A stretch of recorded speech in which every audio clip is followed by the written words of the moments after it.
तजारत जो है, मुझे कुछ मौजू तजारत के बारे में दिया गया है। इसे इकोनॉमिस्ट समझते हैं कि ये ग्रोथ का इंजन होता है।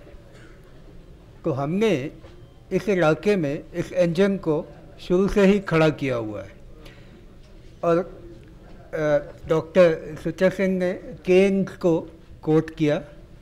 उसी कोटेशन में कहीं वो कहता है कि never underestimate the power of ideas, और आगे चल के कहता है कि all madmen in authority are the slaves of some defunct economists.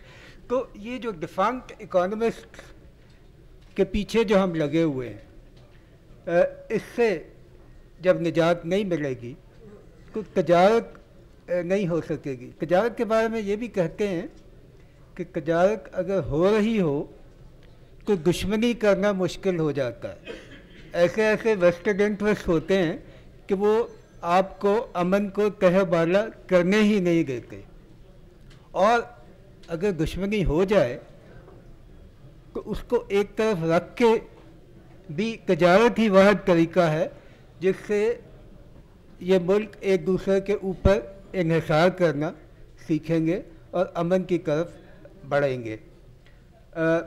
लेकिन ये हमारा इलाका शायद दुनिया का वाहिद इलाका है जहाँ हमसाया मुल्क आपस में तजारत करना पसंद नहीं करते।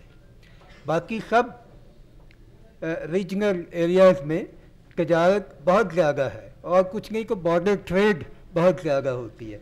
लेकिन यहाँ ये इतना बड़ा इलाका है, कोई 1.25 बिलियन की आबादी है, इन सब की आपस में तजारत कोई इनकी टोटल जीडीपी का 4-5% से ज़्यादा नहीं है।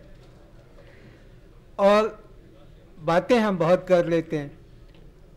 हमने साफ्टा, सेप्टा, ये सब जो रीजनल ट्रेड के लिए जो ऑर्गेनाइजेशंस बननी चाहिए उनका फॉर्म तो बना लेते हैं, उसमें सब्सटेंस नहीं आने देते। सब्सटेंस क्यों नहीं आता? और कम से कम पाकिस्तान का तजुर्बा तो कुछ इस तरह से है कि हम जिस भी रीजनल ऑर्गेनाइजेशन में गए उसमें ट्रेड नहीं हो पाई। हमने शुरू में एक आरसीडी बनाई, टर्की, ईरान और पाकिस्तान, इन मुल्कों ने आपस में, उसमें भी ट्रेड कभी नहीं हो पाई थी। हमने, मियाँ साहब ने जिक्र किया ईसीओ का, मैं खुद रीजनल प्लानिंग काउंसिल जो ईसीओ किया उसमें जाता रहा हूँ कुछ 4 साल, हर साल। जैसे ही ट्रेड का जिक्र आता था सब सो जाते थे, कोई सीरियस ट्रेड के बारे में बात करने के लिए तैयार नहीं थे। इसी तरह जो साग की मीटिंग्स मैंने अटेंड की सरकारी तौर पे, ट्रेड के ऊपर बात ही नहीं होती। इतना बड़ा ये मसला है, कश्मीर से भी बड़ा मसला हमारे लिए ये है कि इंडिया को मोस्ट फेवर्ड नेशन ट्रीटमेंट नहीं देगी, जो कि बिल्कुल एक आम सी बात है।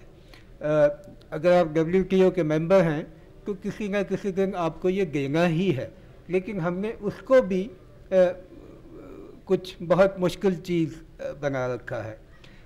कहना मैं ये चाहता हूँ कि ट्रेड का प्लानिंग मॉडल नहीं चलेगा।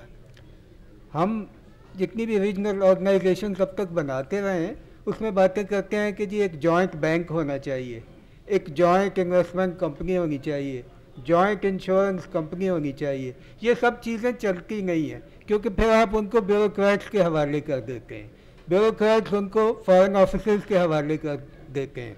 तो फॉरेन ऑफिसर्स जो हमारे दोनों मुल्कों के हैं उनकी कोई दिलचस्पी नहीं है कि तजारत हो इन मुल्कों में, और फॉरेन ऑफिस हमारा जो है वो कहाँ की बात सुनता है ये सबको मालूम है। तो ट्रेड खोलने का सिर्फ एक ही तरीका है कि आप जो पाबंदियां हैं तजारत पे उनको कम कर दें, और जो बिजनेसमैन हैं उनको अपनी तख्लीक की क़ुव्वतों को बरोकार लाकर तजारत की खुली दें आज़ादी, तो उससे ट्रेड होगी। ट्रेड इससे नहीं होगी कि आप नॉन टैरिफ बैरियर्स लगा दें, ट्रेड इससे नहीं होगी कि अगर आपने टैक्सेशन ऐसी कर रखी है जो एक दूसरे के ख़िलाफ़ हो। तो इन पॉलिसियों को ठीक करके, और ट्रेड ऐसे भी नहीं हो सकती कि जी एक लिस्ट बना दें, इसमें ट्रेड हो सकती है, इसमें नहीं हो सकती, लिस्टों के साथ भी ट्रेड आगे नहीं चलती। कहने का मेरा ये जिक्र है कि मकसद ये है कि ट्रेड जो है ये बिल्कुल एक, जिसे आप फ्रीडम ऑफ एक्सप्रेशन कहते हैं, फ्री प्रेस कहते हैं, ट्रेड भी कुछ वैसी ही बात है। तो और आइडियाज़ और ट्रेड साथ साथ ही चलते हैं। शुक्रिया।